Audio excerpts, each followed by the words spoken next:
अगला क्वेश्चन कह रहा है आपसे कि अगर साइन थीटा माइनस में कॉस थीटा बराबर है 0 के, ठीक है, तो आपसे कह रहा है कि बताइए कि साइन पावर में 4 थीटा और प्लस कॉस पावर में 4 थीटा, इसका मान क्या होगा। ठीक, तो जब साइन थीटा और कोस थीटा दोनों को घटाने का मान क्या है 0, तो ऐसा कब पॉसिबल है, जब समान संख्याओं को आपस में घटाते हैं तो क्या आता है 0, मतलब कि जितना मान थीटा का यहाँ रहेगा उतना ही यहाँ भी रहेगा।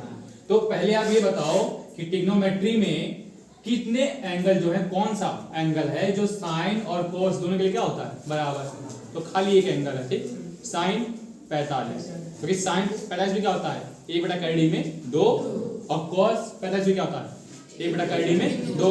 अगर नहीं निकाल पाते हैं आप, इसका क्या तरीका है निकालने का, ये तरीका है कि आप लिखें साइन थीटा, ठीक, कॉस थीटा को उधर ट्रांसफर कर दो तो क्या हो जाएगा ये प्लस में कॉस थीटा, अब इसको अपॉन में ले आओ तो ये हो जाएगा साइन थीटा बटे कॉस थीटा बराबर में क्या बचेगा 1, और साइन बटे कॉस क्या होता है 10 थीटा, और 10 में कितने का मान 1 होता है 10 45, तो 10 45 का मान 1, 10 से 10 कैंसल, थीटा का मान 45।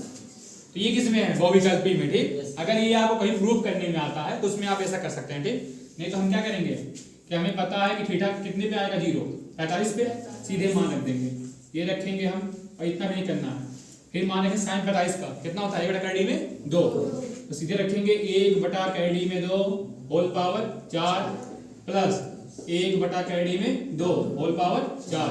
अब देखो स्क्वायर से कैडी हट जाएगी, फिर खाली क्या बचेगा 2, और यहाँ पावर कितना बचेगा 2, तो a की पावर 4 कितना रहेगा 1 ही रहेगा। लेकिन यहाँ जब आप लिखेंगे तो कैडी में 2 गुणे कैडी 2 गुणे कैडी 2 गुणे कैडी में 2 कितनी बार 4 बार, और कैडी में 2 गुणे कैडी में कितना होता है 2, मतलब कि 2 कितनी बार आएगा 2 गुणे 2, और प्लस का यहाँ भी क्या आएगा 1/2 गुणे 2, ये 1/4 प्लस का 1/4, दोनों का हर क्या है बराबर, तो अंश आपस में जुड़ जाएंगे, तो 2/4 काट देंगे 1/2, ये हो जाएगा क्या आपका आंसर। तो यहाँ ऑप्शन नंबर जो बी है आपका वो सही हो जाएगा, ठीक।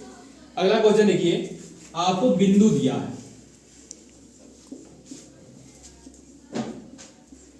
कह रहा है कि बिंदु है आपके पास 3,4, कोऑर्डिनेट ज्योमेट्री से आपके क्वेश्चन बनते हैं बहुविकल्पी में, इसको ध्यान समझिए, ठीक। सबसे पहले आपको पता है कि जो बिंदु है वो बनता है दो चीज से मिलके, एक भुज एक कोटि, ठीक है। जो आपकी x अक्ष पर चली गई दूरी है वो होती है भुज, और जो y पे चली गई दूरी है वो होती है कोटि। मतलब कि यहाँ पर ये जो 3 है ये किसका मान है x का, और ये जो 4 है वो y का। आपसे पूछा है कि इस बिंदु की y अक्ष से कितनी दूरी होगी, ठीक है। तो हमेशा रखिए, यहाँ रखिए कि जब भी आप बनाते हैं तो आपने देखा होगा कि ये आपका हो गया कोऑर्डिनेट, ठीक, ये आपका जहां पे दोनों कटते हैं वो क्या है मूल बिंदु, इधर जाते हैं आप दाहिने साइड तो ये प्लस में चलता है, और ये कौन सा एक्स है यक्स है, इधर आते हैं तो माइनस में, ऊपर जाते हैं वाई इसमें तो प्लस में, और नीचे आते हैं तो माइनस में। अब जब बिंदु कहाँ है 3,4, तो मान लो ये 3 है, ऐसे ऊपर क्या मिलेगा हमको यहाँ 4, मतलब बिंदु हमारा हो गया यहाँ पे 3,4। इस बिंदु की दूरी किससे पूछ रहा है हमसे y से ना, तो y क्या है हमारा ये लाइन, तो यहां से जो दूरी है बिंदु की यही तो है, तो इस दूरी पे हम कहां आएंगे इस लाइन पे नीचे, ठीक है ना। तो अगर y से दूरी बोलेगा तो x वाला मान, और x से बोलेगा तो y वाला मान, उल्टा है, ठीक है ना, याद रखिए। चाहे ऐसे निकाल सकते हैं आप, चाहे बनाकर निकाल सकते हैं, दोनों ऑप्शन है आपके पास। फिर अगला देखिए, कह रहा है कि 52 पत्तों की एक ताश की गड्डी है, ठीक है, कह रहा है कि उसमें से एक पत्ता निकाला जा रहा है, ठीक, तो इसके इक्का ना होने की प्रायिकता क्या होगी, ठीक। तो ताश की गड्डी में इक्के कितने होते हैं 4, तो सबसे पहले तो हम निकाल लेंगे इक्का होने की प्रायिकता,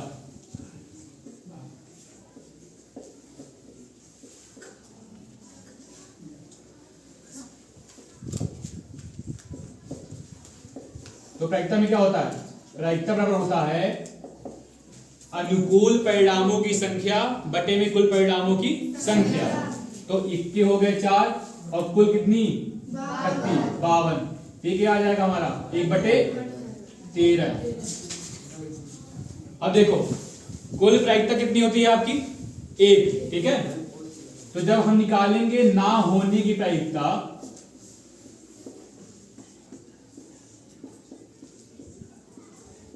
तो इसे क्या करेंगे हम 1 में से घटा देंगे।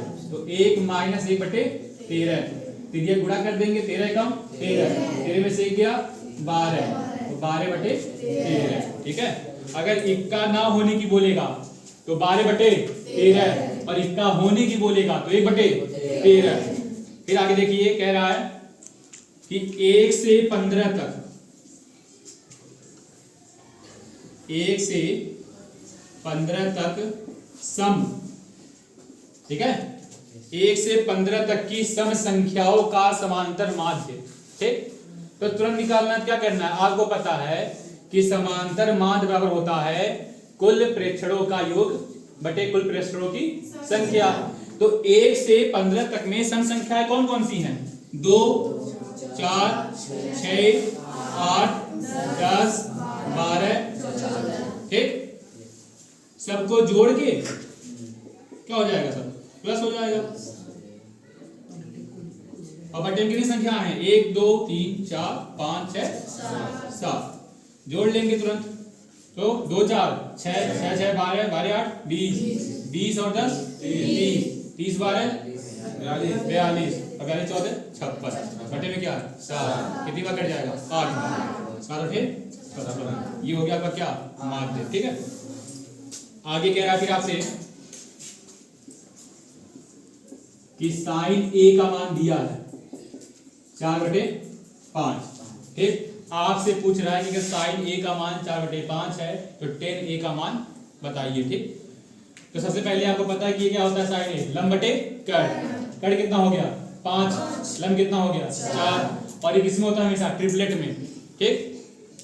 तो अगर 4 और 5 है, ठीक है, पाइथागोरन ट्रिक लेंगे यहाँ पे, तो जो हमारा आधार है वो क्या होगा 3। कैसे निकालेंगे, क्योंकि आपको पता है कि जो आधार बराबर होता है हमारा वो होता है अंडर रूट में कैड का स्क्वायर माइनस लंब का स्क्वायर, और जब कैलकुलेट करेंगे तो 5 का कितना आएगा 25 और 4 का 16, कितना आएगा अंडर रूट में 9, और 9 किसका 3 का, और हमसे मान किसका पूछा है 10 का, ठीक है। तो आपका tan ए बराबर क्या होता है लंब बटे आधार, तो लंब कितना है आपका 4 और आधार कितना निकाला आपने 3, तो आंसर क्या हो जाएगा 4/3।